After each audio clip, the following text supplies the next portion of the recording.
Hello, Spin94 here, and bringing you another Pokemon Wi-Fi battle. And before that, we're going to bring you a question of the day. What is your favourite Pokemon out of the 12 you see here? I'm probably going to say Flareon or Raichu for me, but then Cinccino's a close one, so it's a hard pick for me, and it could easily be a hard pick for you too. So anyway, we'll lead off this match. I lead off with Cinccino, and she leads off with the Electros, and the Electros absolutely messes me up with a Thunderbolt here, as I miss my tail slap and decide to get the hell out of there for going for a U-turn. So I think it's Choo-Choo expecting another Thunderbolt here, but she does make this smart predict and goes for a Guide Drain. So I'm getting all my energy drained out here, as I decide to stay and go for a Focus Blast, and that does a good chunk of damage thanks to that critical hit. And she does go for the Flamethrower here, but luckily for me it doesn't kill. And I go for the Grass Knot. So that critical hit definitely helped me kill off this thing, so it's a lot less of a threat now.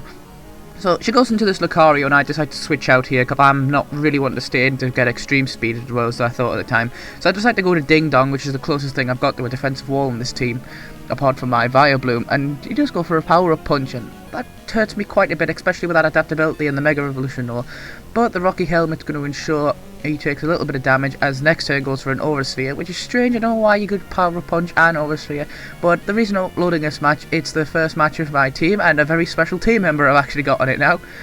So I get hit with another Aura Sphere again, and down goes Ding Dong, as I bring in this awesome Flareon TECZA, which I'm hopefully pronouncing that right, which I actually got from Moriacon, so thank you Backer Baker, I believe. So yeah, Backer Baker was the one who gave me this, was the Baker store at Moriacon, and this Flareon set is absolutely amazing. They give you a free shiny Eevee, now it's a shiny Flareon, and I freaking love this thing to bits. So anyway, I decide to hit this thing, hit that Lucario up with a Flamethrower, killing it, get the good. So she brings in the Pidgeot, and I decide to switch the hell out because I'm not wanting to get hit by a fly, and I get hit with that, and staying alive doesn't really take too much damage from that. Staying alive, not really caring much about that, as I'm deciding to go straight for a Scald here, as she does bring in the Venusaur, which is like this thing's ultimate counter. Any grass Pokemon is a counter to this thing. So I'm not particularly wanting to hang around to be hit by a grass move of any sort, so I decide to switch and bring back in TECZA. So TECZA does amazing this match, like walls a good chunk of the team, so she goes for Petal Blizzard, and that does not do a thing to me, as TECZA just standing out there, chilling, not giving a crap, as she decides to withdraw and goes back into the Pidgeot, and I do go for the Wish here to try and heal up. So at least the Wish gives this thing a little bit of bulk, and this thing's an awesome little special defensive wall. So I go for the Will-O-Wisp here to just destroy any kind of physical attack this thing wants to go for. So just decide to go for the counter. I'm like, well, okay, wait a second, Pidgeot, does Pidgeot get counter? I'm pretty sure it doesn't, and the Night Slash kind of revealed it here. Wait a second, you're no Pidgeot, you're a goddamn Zoroark. You're an imposter. So this imposter illusionist here, it's like the load of barrels out here, just, you know, destroying our hopes and dreams. But of course this thing's going to die off to the burn, and goes for a Fate Attack here. I definitely recommend Sucker Punch over Fate Attack. It does a lot more damage, so if you do end up watching this video, Rachel, I definitely recommend Sucker Punch over Fate Attack. So I get some more Lefty's recovery, and she goes into the Delphox here, and an unfortunate thing I have with its Flareon set, I can't really hurt other fire types. So I decide to set up a Wish to just whatever switches into this thing is not going to get too messed up. So here I decide to switch and go into something I can take this thing on. So I go to Staying Alive here, as a Flamethrower is going to not do too much damage to me. In fact, it's practically going to do nothing after the Wish and stuff. So she does withdraw here, and I believe I go for a Scald again. Yes, I do. Hit this thing up with a Scald, and I believe I got the burn here. Nope, I do not.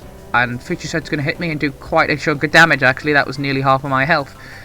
So this Pidgeot's going to hit me up with an Air Slash, so it's a mixed Pidgeot, which is, I wouldn't recommend. Well, the thing is, the Mega Revolution beats this thing outright. That 100% accurate Hurricane is just deadly.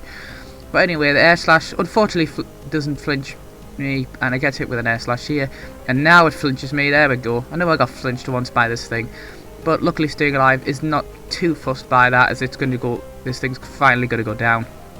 So the Venusaur comes out straight away, and she probably should have switched it to that straight away, but hey, not everybody, you know, gets the predicts and stuff like that. But anyway, I go back to TECZA here, who's just an absolute beast, and the Frenzy Plant here doesn't do a damn thing. So even though it's a Flareon and it's got awful defense, I know it's resisted, but this bulky Flareon set it's pretty fun to run.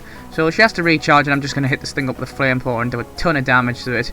And it goes for Petal Blizzard here and gets a critical hit, and that scared me. That nearly made me jump out of my seat. That made me panic a lot. You know, that was way too much damage for a not resisted hit. So anyway, this Venusaur does go down here, and Delphox does come out here, and I'm thinking, you know what, TECZA's done a mint job here, and I don't really want to switch into anything. Right, so good job there, TECZA. You did an awesome job there. It was your first match, and you performed like a champ. So anyway, I'm wanting to finish this match off here, and I go for the nasty pocket for the burn blast. There we go. But even then, that doesn't kill. So this thing definitely had some special defense investment. Did not expect that, I must admit. I thought the lightning bolt would have absolutely destroyed this thing. So I go to Chinchino, go for the bullet seed because it's 100% accurate, and you know, even resisted 5 times hit off this thing, it's going down. And even if it didn't, I could have a chance to flinch it.